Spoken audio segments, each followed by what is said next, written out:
I've been interested in this thing called the Noahide laws because it's something I've never heard of as an evangelical Christian. We cover a lot of things about end times, and I think that this idea actually fits into that. I didn't know what it was, so I thought I'd do some research.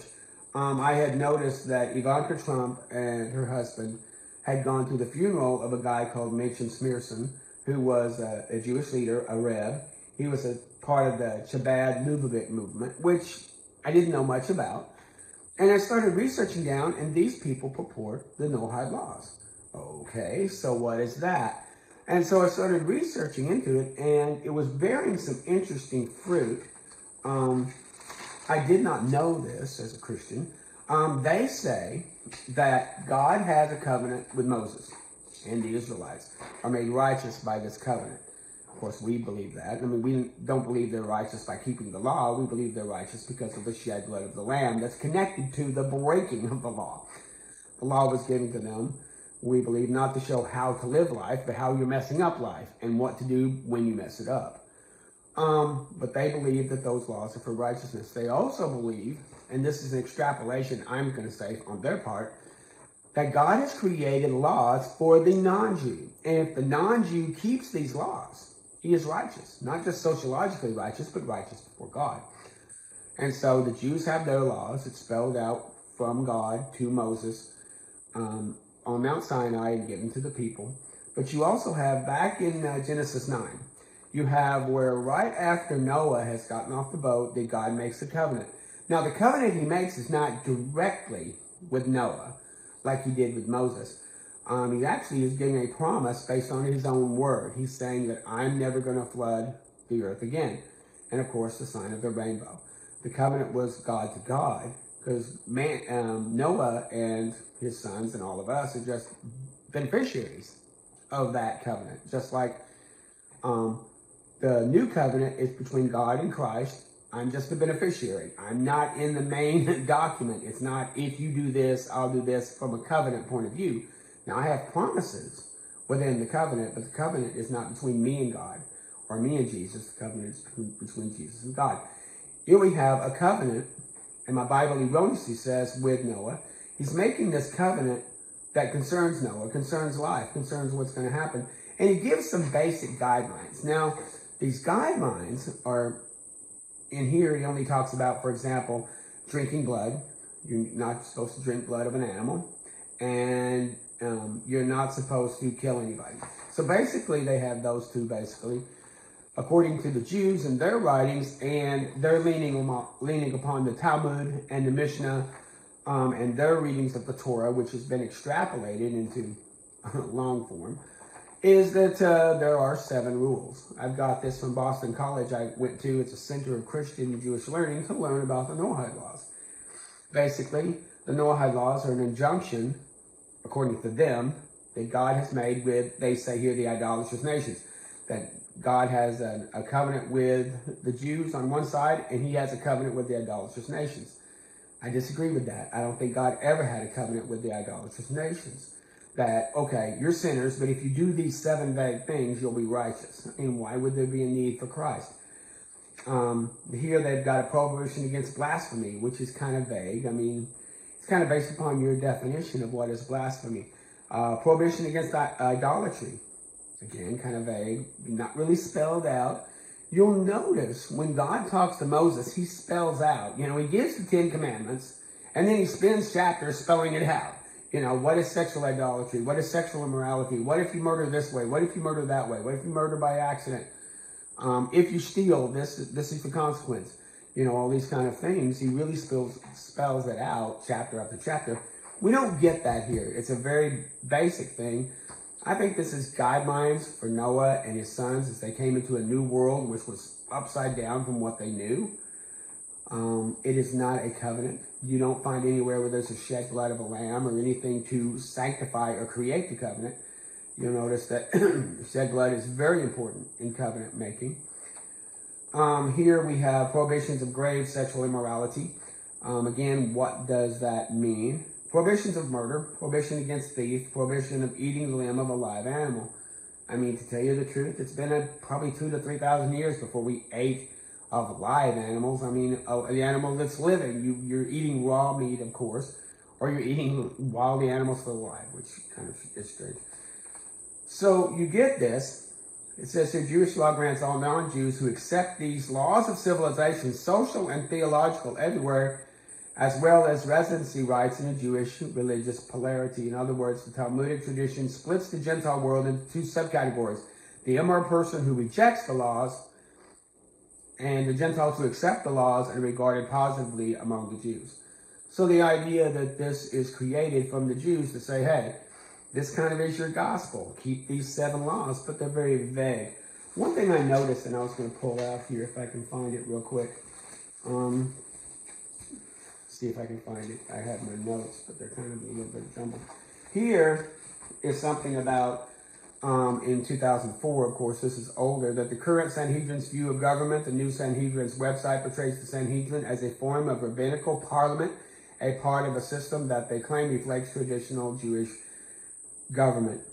They claim that this model was influenced by the organizations of many Western European legislatures. But the idea that will a Sanhedrin court be established later on that will try to run and use their ideals and their propositions will be the guidance for the Noahide laws. In other words, it won't be constitutional. It won't be based on anything that we can vote on. You'll have you'll have the same people that killed Jesus telling you whether you're blaspheming or not, or whether you're in idolatry or not. Okay, but that's interesting to see that we still have the pushing for the creation of a Sanhedrin court. Right now, Israel is kind of fractured. They have 27 or so different governmental political structures. But right now, Israel is more of a secular, Western-like kind of government. They're more like Western government than they are like the Old Testament. But I believe in the end times there'll be a push back to that, and we could see the growth of a Sanhedrin court. So that's interesting. And if you think that that's only over there, I wanted to talk about how this came up. This is not anti-Donald J. Trump or anything. This is just stating that this was back in 2016 from the Israel National News. Donald J. Trump, champion of Noahide laws. This is from them talking about him. During his almost 4 years in office, Donald Trump has been a great proponent of the Noahide laws. And again, I don't know if he's ever said it, but they're certainly saying that he's for the Noahide laws. This article is dedicated to observant and traditional Jews, to the growing Noahide movement in the U.S., and to all Americans of faith. My call is for all of you to personally go to the polls on Tuesday. This is 2016. This is talking about every Torah observant Jew has heard of the 7 Noahide laws. Really? This is something that the church goes, duh, I've never heard of this. And according to them, that every Torah observant Jew has heard of the 7 Noahide laws. These are 7 very broad universal laws with God imposing on all the nations when Noah came out of the ark. They go ahead and say some of the stuff that I said. So it's interesting how that this is happening. I did research. I can't find it to put up, where every president since Jimmy Carter has had good things to say about the Noahide laws, or mentioned the Noahide laws. Here we have, in 1989, the creation of a National Education Day.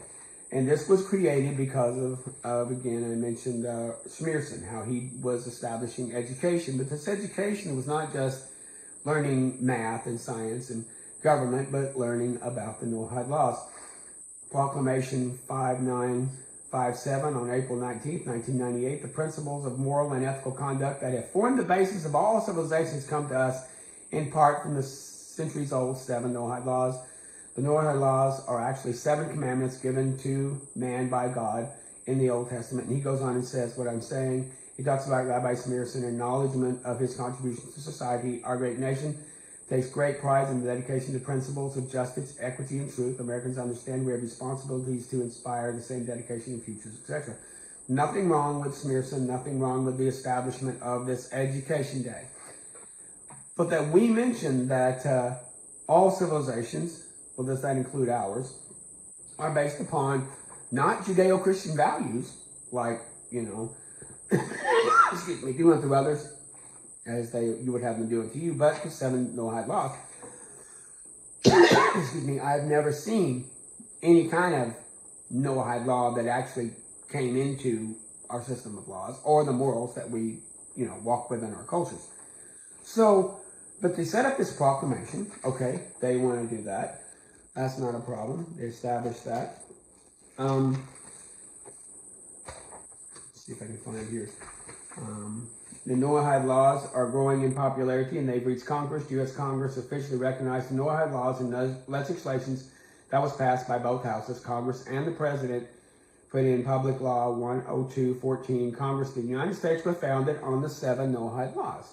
I had never known that they're actually stating in this proclamation way back with the first George Bush that we were founded upon the 7 Noahide laws. I've never seen anything like the Noahide laws, again, that have come up through our culture, but they're stating that we have done that. Again, you might say, well, then, where exactly did the Noahide laws come from? Well, there's this guy named Maimonides, who was very popular in writing, and here I've got what he has to say, and you can look this up yourself about the Noahide laws. He talks about 6 precepts were commanded to Adam. He talks about that in Genesis 14. He talks Genesis 9:4 talks about not eating flesh that's in the blood and not to kill people, etc. He discusses that here.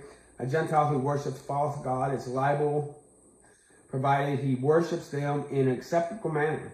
So you can worship one other god, I guess, as long as you worship in an acceptable manner. I'm not sure what Maimonides is saying here. A Gentile is executed for every type of foreign worship which a Jewish court may consider worthy of capital punishment. However, a Gentile is not executed for a type of foreign worship which a Jewish court would not deem worthy of capital punishment. So in other words, your worship will be decided by this court.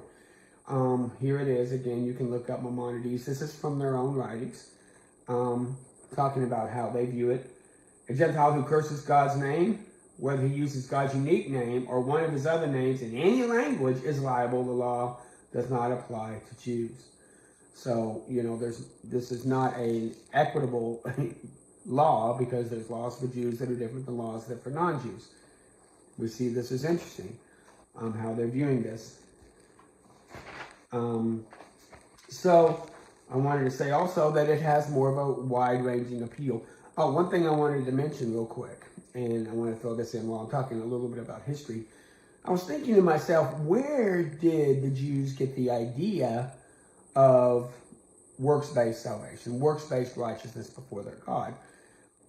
From the time of Moses, they took a 70-year hiatus when, they went into the Babylonian captivity.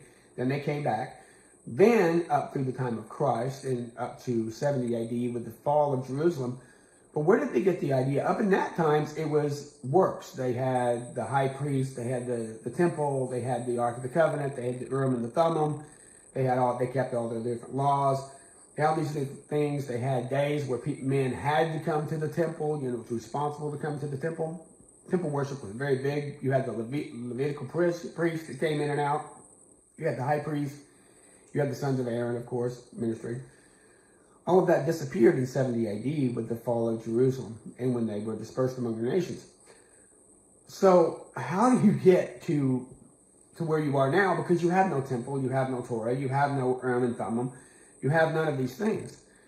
Well, historically, there was a council called Jamnia that came around sometime between 100 AD and 200 AD, in which a lot of Jews got together. Actually, from what I've seen, they kind of did that. They kind of said, okay, well, we've lost all this stuff, but how do we still be righteous before God? That the Jews right now, as a nation, and they haven't been a nation until, 1948, didn't sacrifice animals to God, didn't sacrifice lambs or bullocks or any of these things. So without the shed blood of lamb, without fulfilling a large portion of Leviticus, and again, the Levitical laws and how the Levites are supposed to be, how can we be righteous? And it seems like they came up with these ideas. They came up with the idea of, well, if a good Jew does his best, it'll be good. And if a non-Jew, and then that's where they came up with the Noahide laws. You don't see anything like Noahide laws mentioned again after Genesis 9. You don't have anybody talking when Moses is talking with the nations. He doesn't talk about, well, have you been keeping the Noahide laws? You don't have anything with David when he's dealing with the Philistines. Hold on. If you guys keep the Noahide law, you're chill and then we're chill. You know, you didn't find anywhere with Nehemiah or Ezra or any of these guys saying, well, when we go back into the land, we'll find those that are doing Noahide laws and put them on our side. It's never mentioned again. So it's an interesting historical extrapolation. I'm going to maintain that this was brought up at Jamnia and kind of got purported from there. After the time of Nehemiah, it seems like the growth of the mission and the growth of the Talmud was to make sure that the Jews stayed on point. But sometimes those traditions got so big and so broad, by the time Jesus got here, it was just a big jumbled mess, where people could keep part of the law that pleased them and ignore part of the law that helped somebody else. Jesus even talked about that when he talked about, you will tithe cumin, you will tithe little bitty spices, but you're ignoring the widows and the orphans. At the time when Jesus came to the holy city, to the holy temple, it was surrounded by beggars and thieves and prostitutes, and you had this sociological thing where you had to buy your sacrifice from the priest, and of course it was at an extorted rate, you know. So it was extortion basically. You were extorted out of your money to get the priest, to get the lamb, or to get the dirty meat. So we see this kind of jumbled thing going on. So where did the Noahide laws come from? They're not mentioned in the Bible. They're only mentioned very sporadically in the Mishnah and the Torah, as far as I understand. I think they came from Jamnia. And I think they're coming up. One thing I've noticed here is that the United Nations, and this is from July 10th, 2013, on the heels of the Lubavitch Rebs, 19th, Yesedet, and I'm murdering the pronunciation here. Members of the UN diplomatic corps and others in New York, they learned how the 7 Noahide laws must play a key role in international efforts for world peace. That's where I've been leaning in since the beginning. That we'll find these Noahide laws leaning in for world peace. If we can use them to create peace among the Gentile nations, and the Jews will do their things and we'll do ours. Guest of honor from the UN Diplomatic Corps signed the declaration of the 7 Noahide laws that emphasize the importance of the 7 Noahide laws maintaining peace, justice, and harmony among people and nations. So according to this, at least the idea has been set forth that they're chill with it. They're okay with us using the Noahide laws. Here's an example in the Philippines. We have approximately 400 individuals that are ex-Christians. They have 9 Noahide synagogues there. They all left Christianity and reject the man Jesus in full extent and embrace the oneness of Hashem, which is the Messiah, the Jewish Messiah, not Jesus, but the Jewish concept of Messiah. We proudly follow the 7 Noahide laws and the Torah. That is true, and humbly submit ourselves as a group to the guidance of the Jewish people. So you get the idea that it's growing. See it happening. This one that says, well, what about Islam? You would think that Islam is quit flying the faith of Islam. Well, I have something here about Islam. This one rabbi was talking with this guy, says, I'll give you a present before we begin. Before we start the events, this is Rabbi Yoel Schwartz of Jerusalem, the 7 Noahide laws, about the 7 Noahide laws, and this guy, who's the Islamic guy, says, thanks be to Allah, our Jewish brothers regard our Muslim brothers as believers.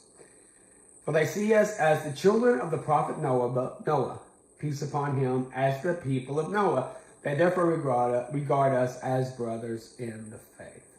So someone would say, wow, this would take care of the problems between the Muslims and the Jews in the Middle East. This would also take away the problem between Israel and Palestinians, the 7 Noahide laws. So they're leaning on this to create a more peaceful structure. And that's where I'm leaning into that, is I'm saying that it's very possible in the end times that we will see a growth in this Noahide law to create more of a world creating judicial justice system, and also for righteousness before God. We see that mentioned kind of cryptically with Jesus and cryptically with the book of Revelation, where it talks about, pushing for one world governance and pushing for one world religion. But the pushing for the one world religion wouldn't be this new idea that comes up. It'll actually take something old. And many of the people in the church who don't know about the Noahide laws and don't know about how it's vaguely in the Bible would think it's a great idea. I mean, we're believing a lot of stuff that the Bible is very vague on. I mean, we're jumping over pews, we're barking like dogs, we're laying around and writhing. We break ourselves up into parts, into denominations, even though Paul talked against that when he said, you know, you've got groups that say, I'm of Paul, and I'm of Apollos, and I'm of Cephas, and I'm Jesus. Why are you breaking into groups? We do that denominationally now. We've got the name it and claim it people who don't understand that God's not a piggy bank, he's not a vending machine, kind of thing. So we're really kind of primed in Christianity to go, sure, that sounds good. And we even have this form of Christian nationalism, which I could see them embracing this because, hey, it's from the Bible. Look, I can find it. Most Christians are not reading their Bibles cover to cover, so you can easily pull the wool over their eyes. So that's where I'm saying is that the Noahide laws are showing themselves to come up kind of embryonic right now, but we have where you've seen where our government is all for it. One of the presidents has been for it. Actually, I mentioned, you know, Donald J. Trump and George Bush, but when I don't have the resources on this one, I couldn't find it, but I found where every president from Jimmy Carter has had good things to say about the Noahide law. So I'm not picking on just Bush and Trump. I'm saying it's been all of them. It's had good things to say about the Noahide laws.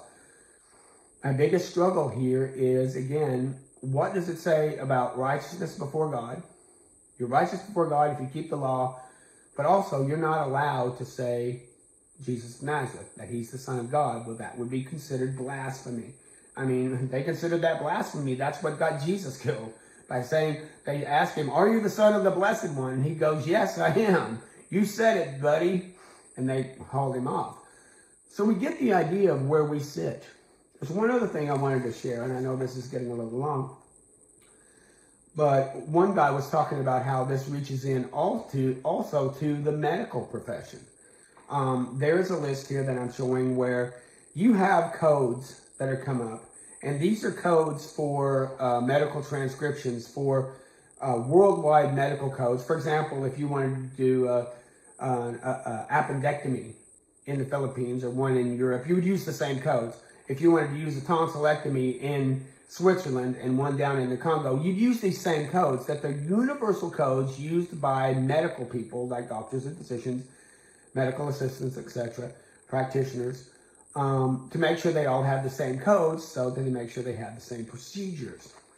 And even our government, I think it's called the NIHC, I'd have to look it up. It's the National Institute of Health, which is a part of our Department of Health, you know.